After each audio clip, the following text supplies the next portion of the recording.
Metaverse got insanely hyped with the meta transition. Everything in crypto that's meta theme took off. Now everything is kind of retracing around that theme.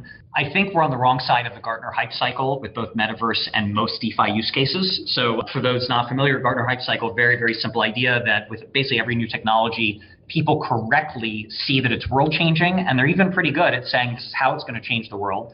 The biggest thing they get wrong is they think it's happening now or happening over the next year or three, when it's actually 10 to 20 years. And so they price in 10 to 20 years of growth and profits, and then at some point you get a very radical repricing. So you think about tech stocks and the internet.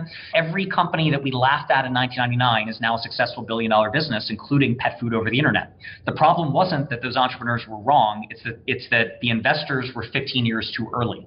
So it was valuations that were the problem. Pets.com, maybe it was too early to even exist as a business, but the joke was really that only 1% of the world was, by 1999, maybe it was something like, I don't even think it was 10% of the world had internet access at that point. Certainly less than 1% of the world was prepared to buy pet food over the internet, right? People weren't used to using their credit card on the internet. Most of the world didn't have it. You didn't have last mile infrastructure. You didn't have delivery services.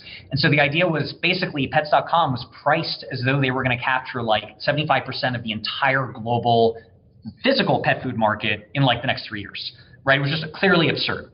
So problem with Meta and DeFi, very, very real, going to change the world, going to conquer the world.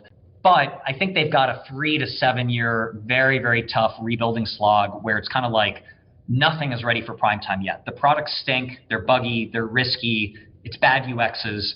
On the Metaverse side, they're just bad products. So getting something like a Crypto Voxels or Sandbox to the point that it can compete with a Roblox, a Fortnite, the stuff that users actually want to engage with. You're talking about hundreds of millions of dollars and many tens or hundreds of developers. And you're talking about coordination that a game studio does that's very hard to do in decentralized DAO type form.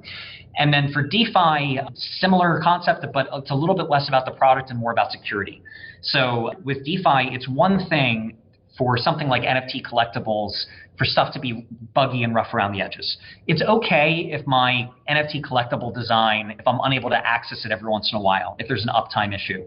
It's okay if I hear rumors that every once in a blue moon someone loses their collectible. That doesn't work for banking.